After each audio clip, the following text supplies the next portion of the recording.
주님께서 여러분과 함께 또한 사제의 영과 함께 요한이 전한 거룩한 복음입니다. 주님 영광 받으소서.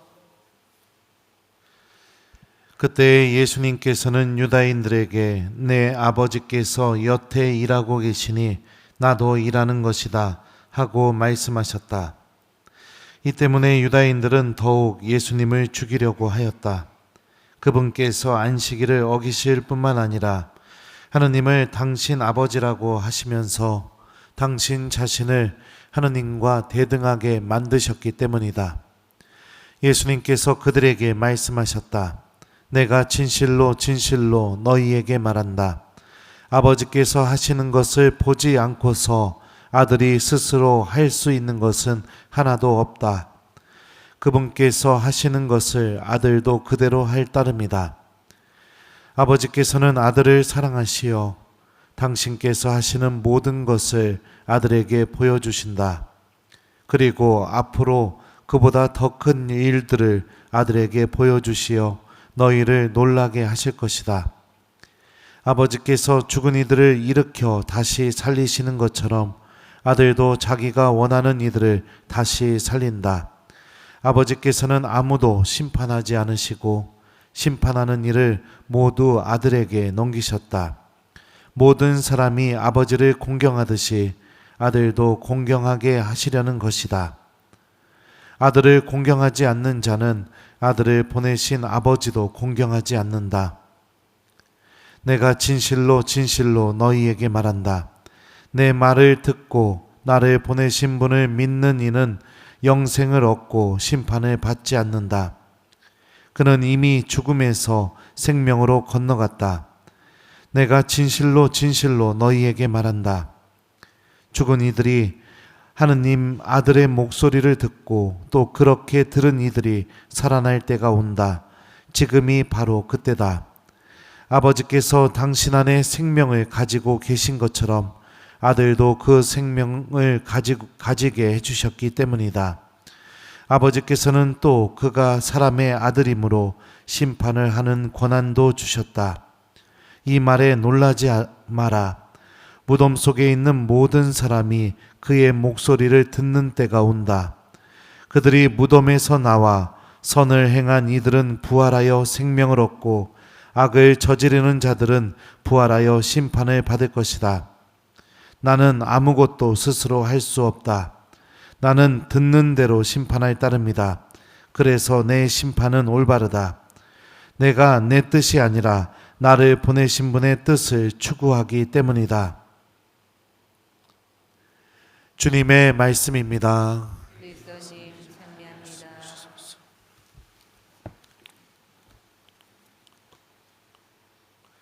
오소서 성령님.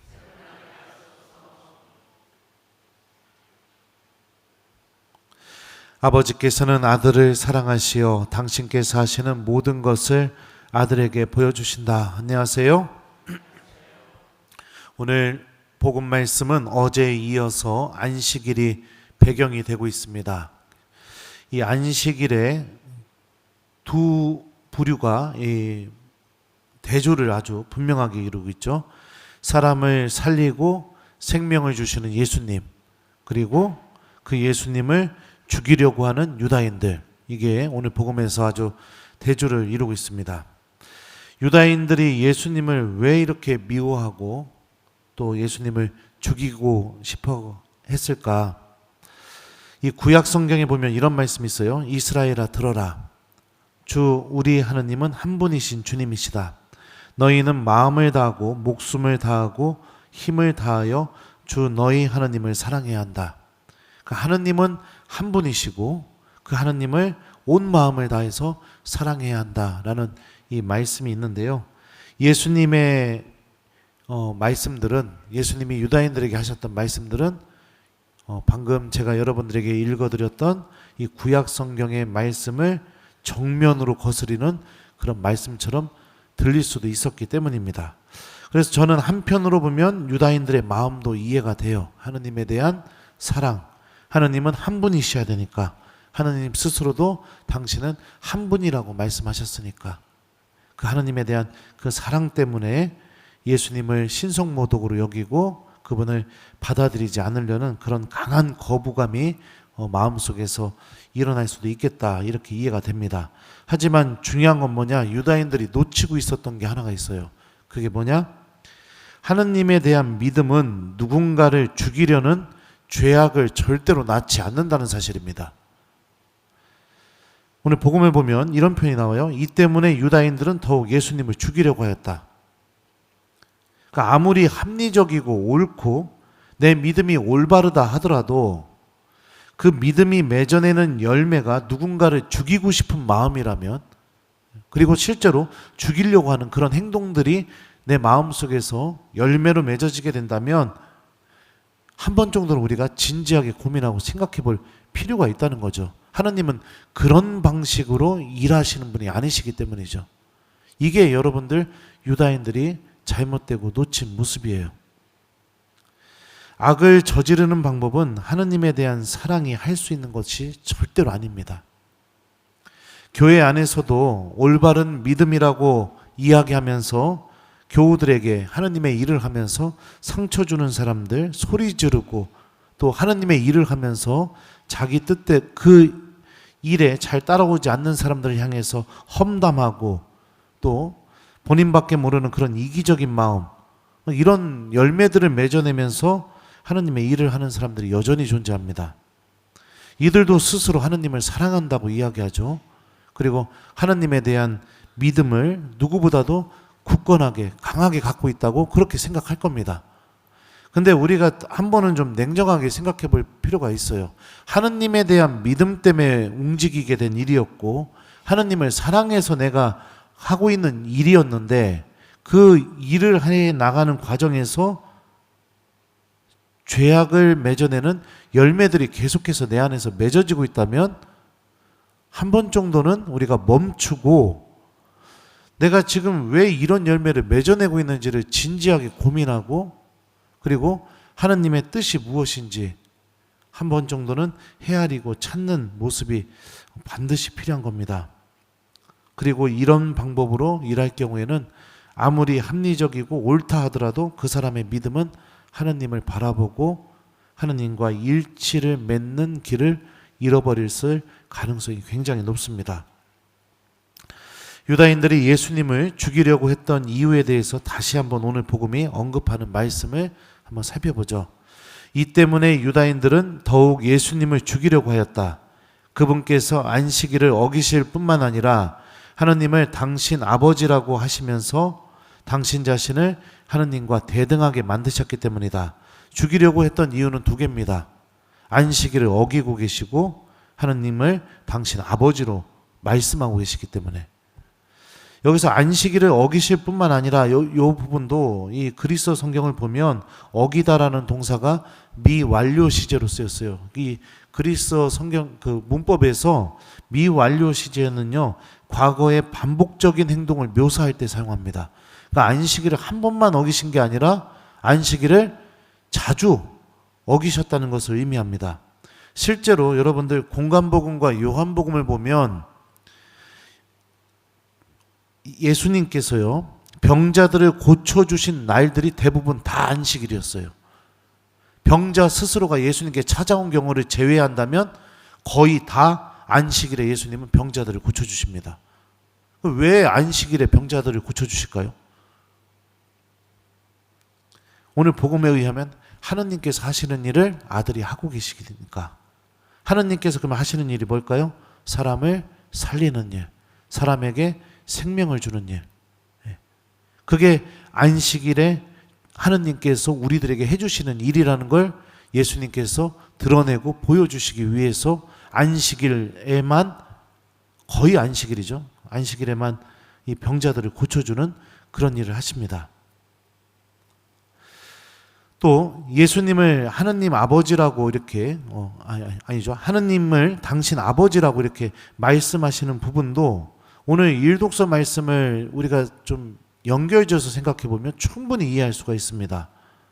그런데 시온은 주님께서 나를 버리셨다, 나의 주님께서 나를 잊으셨다 하고 말하였지, 여인이 제 젖먹이를 잊을 수 있느냐, 제 몸에서 난 아기를 가엾이 여기지 않을 수 있느냐? 설령 여인들은 잊는다 하더라도 나는 너를 잊지 않는다. 그러니까 하느님이 어떻게 말씀을 하시느냐? 어미가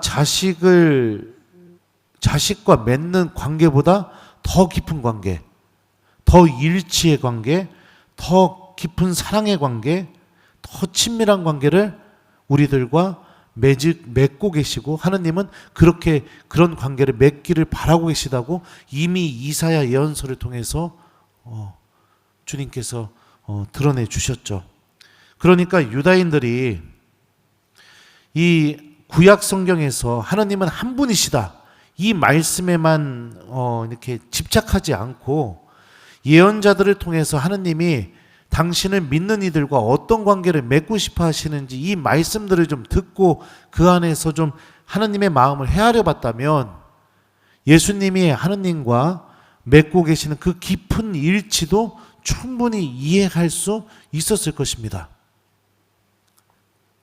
예수님께서는 하느님과 완전한 일치를 이루고 계시고 그 일치를 통해서 하느님께서 하시는 바로 그 일, 사람을 살리고 사람에게 생명을 주는 일, 그 일을 안식일에 하고 계십니다. 그렇다면 우리들도 생각해 봐야겠죠. 하느님과 깊은 일치를 맺고 있는 신앙인은 어떤 선택을 하느냐? 하느님께서 하시는 그 일을 해나가는 사람이 하느님과 깊은 일치를 맺고 있는 신앙인의 모습인 거죠. 하느님과 깊은 사랑의 관계를 맺고 있는 신앙인이 하는 일은 또 무엇일까요? 하느님이 하시는 바로 그 일을 내가 해나가는 게 하느님과 깊은 사랑을 맺고 있는 신앙인의 모습이죠. 그거는 바로 사람을 살리고 사람이 하나님 안에서 새로운 생명을 얻게 해주는 그런 일입니다. 자, 그러면은 우리가 제가 강론 때 이야기했던 그 첫 번째 이야기와 함께 연결져서 생각을 해보면 좋을 것 같아요. 결국에 우리가 하느님께 대한 참된 믿음, 하느님에 대한 사랑, 또 하느님과 깊은 일치를 맺는 이 믿음을 통해서 우리들 안에서 드러나야 될 것은 바로 하느님 자신이신 겁니다.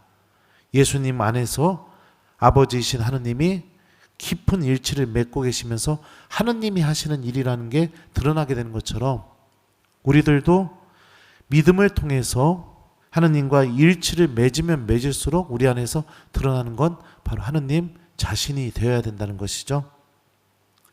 그러면은 이 하느님의 일을 하면서 악의 열매를 맺어내고 있는 모습, 아무리 성경 말씀에 근거하고 합리적이고 이성적이고 그리고 올바르게 느껴지면다 하더라도 내가 죄악이라는 열매들을 맺어내고 있다면 이미 내 믿음은 하느님과 맺는 일치를 잃어버린 것이라는 것도 우리가 함께 깨달을 수가 있을 겁니다.